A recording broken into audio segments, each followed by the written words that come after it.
Elle est peut-être un membre de la famille, une amie, une collègue de travail. Vous croyez qu'elle est peut-être dans une relation de violence. Si elle subit la violence de son partenaire, elle a besoin de votre aide. Cette vidéo vous aidera à l'aider. Elle vous aidera à reconnaître les signes d'abus. Elle vous aidera à aborder le sujet de l'abus. Elle vous aidera à la soutenir dans sa prise de conscience de l'abus qu'elle subit et à l'appuyer lorsqu'elle sera confrontée aux décisions difficiles qu'elle devra prendre quand elle cherchera à transformer la situation dans laquelle elle se trouve.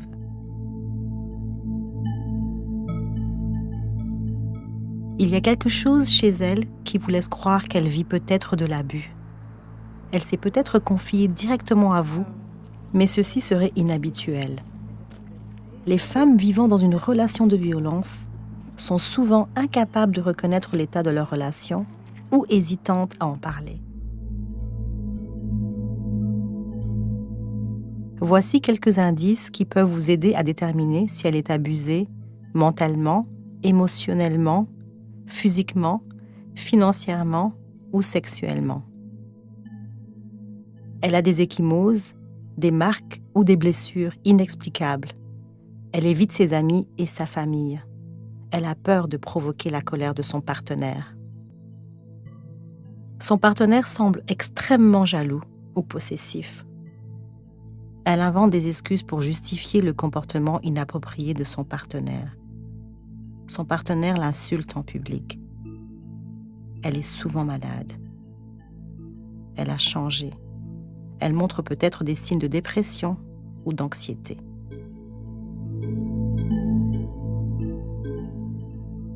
Une femme qui vit avec un partenaire violent est souvent réticente à reconnaître à quel point sa situation est nocive et dangereuse.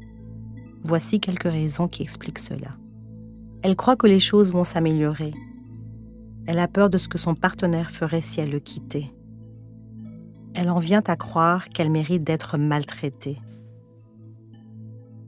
Elle ne veut pas faire honte à sa famille. Elle s'inquiète du fait qu'elle pourrait perdre la garde de ses enfants. Elle croit qu'elle n'a pas suffisamment d'argent pour vivre seule. Si elle est néo-canadienne, elle ne fait peut-être pas confiance aux autorités et au système judiciaire à la suite des expériences qu'elle a vécues dans son pays d'origine. Ou elle a peut-être peur qu'elle ou son partenaire soit expulsé. Elle sent qu'elle ne possède pas suffisamment l'anglais ou le français pour pouvoir se débrouiller seule. Et elle n'est pas au courant des services qui sont en place pour l'aider.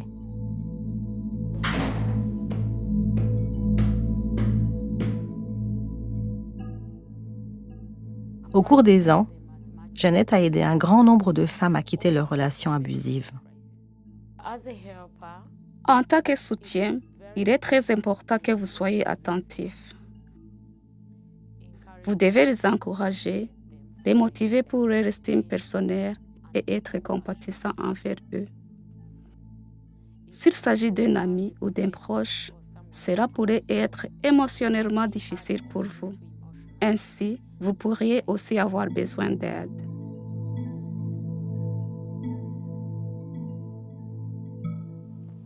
Comme nous l'avons mentionné, il y a plusieurs raisons pour lesquelles la femme que vous aidez est peut-être réticente de parler de ce qu'elle vit. Voici comment vous pouvez l'aider alors qu'elle commence à s'ouvrir. En général, écoutez-la. Vous êtes là pour la soutenir avec de doux encouragements occasionnels et en lui présentant certains faits utiles. Mais ce dont elle a le plus besoin, c'est d'une personne à qui elle peut se confier en toute sécurité alors qu'elle doit prendre des décisions très difficiles. Évitez de lui donner des conseils. Attendez qu'elle vous en demande. Soyez patiente. Prendre conscience de sa situation et des options qui s'offrent à elle prendra du temps.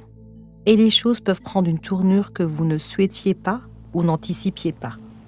Le plus important, c'est de bâtir sa confiance. Oh, il est déjà 3 heures, il faut que je retourne. Moi aussi. Nos conversations sont tellement importantes pour moi. Merci.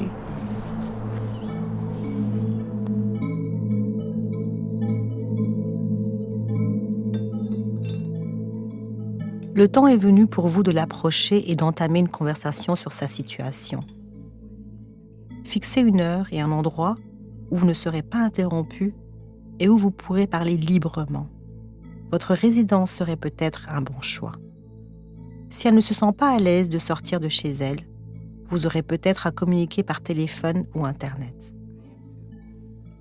Dites-lui ce que vous constatez. Exprimez votre inquiétude, donnez-lui votre appui et de l'information sur la façon dont elle peut obtenir de l'aide. Par exemple, vous pouvez lui mentionner que vous avez vu des ecchymoses sur son corps, ou bien que vous avez remarqué que son partenaire l'insulte devant les autres. Dites-lui que vous êtes inquiète pour elle. Et rappelez-lui que personne ne mérite d'être maltraité. Offrez-lui de l'information utile, basée sur des faits, comme des numéros de téléphone ou des sites web, pour les lignes secours et les centres de ressources. Dites-lui qu'il y a de l'aide qui est offerte, donnez-lui l'information que vous avez récoltée et suggérez-lui d'appeler une ligne secours pour femmes. Rappelez-vous, elle n'est peut-être pas prête à parler de son problème. Ne la poussez pas. Dites-lui plutôt que vous comprenez que ceci doit être extrêmement difficile, que votre priorité est son bien-être et que vous ferez de votre mieux pour la soutenir. J'espère que tu n'es pas submergée.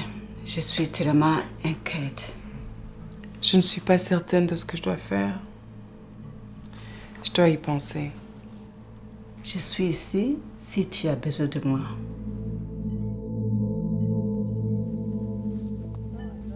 Alors que votre relation évolue, vous allez peut-être vous rendre compte que vous pouvez l'aider directement en gardant ses enfants par exemple ou en l'aidant à se rendre à ses rendez-vous. Vous aurez également plus d'occasions de lui montrer qu'elle vous tient à cœur. Faites-lui savoir que vous êtes inquiète en ce qui concerne son avenir. Dites-lui que vous essayez de mieux comprendre sa situation et combien cela doit être difficile pour elle. Continuez à l'encourager à parler avec une personne qui peut l'aider, par exemple une conseillère auprès des femmes victimes de violences. Et aidez-la à tenter de faire des choses à l'extérieur de la maison. Il est important qu'elle demeure en contact avec ses amis et sa famille, si c'est possible. Cela est difficile à comprendre, mais elle peut réagir négativement à l'idée de quitter son partenaire. Et il est possible qu'elle change d'idée régulièrement. C'est une période qui peut être frustrante pour vous, l'aidante. Vous ne pouvez pas forcer quelqu'un à mettre fin à une relation, mais vous pouvez continuer à lui faire comprendre que vous allez continuer à l'appuyer. Tout n'est pas si mal. Je veux dire, je sais plus. S'il te plaît, ne le laisse pas te faire du mal encore. Ça doit cesser.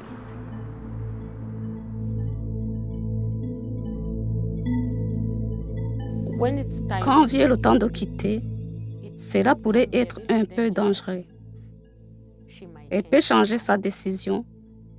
Elle peut décider de ne plus partir parce que cela va s'arranger. Mais vous, comme soutien, vous devez lui dire que vous avez déjà parlé pour sa sécurité, qu'elle doit se rappeler que sa sécurité est plus importante. Discuter de ce qu'il faut emporter ou aller, et cela s'appelle un plan de sécurité.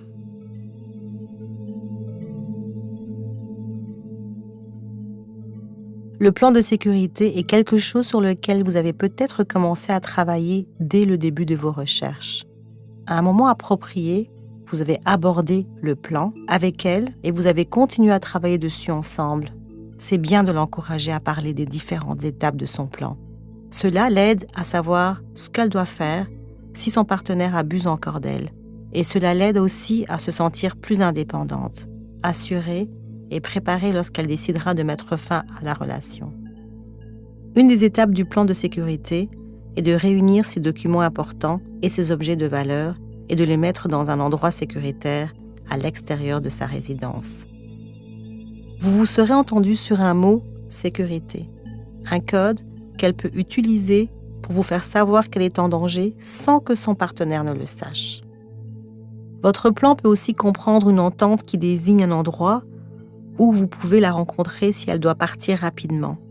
Ensemble, vous aurez choisi un endroit où elle peut aller lorsqu'elle partira et la façon dont elle s'y rendra. Idéalement, cela serait un refuge sécuritaire pour femmes qui est inconnu du partenaire abusif.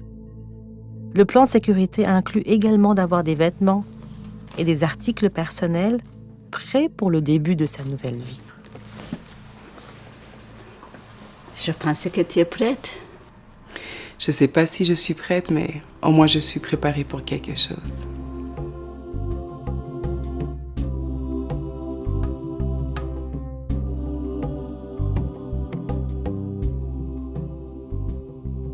Même si sa relation était violente, elle pourrait se sentir triste et seule une fois qu'elle aura mis fin. Et c'est commun pour une femme de partir et de revenir vers son partenaire encore et encore. Il est probable qu'elle va avoir besoin d'un appui soutenu pour quelque temps encore, ou tant que vous pourrez lui offrir cet appui. Peu importe les résultats, vous n'avez pas failli à la tâche. Au contraire, vous pouvez être fier du fait que vous êtes intervenu dans une situation très difficile et que vous avez fait de votre mieux pour l'améliorer. Pour cela, les femmes de partout vous remercient.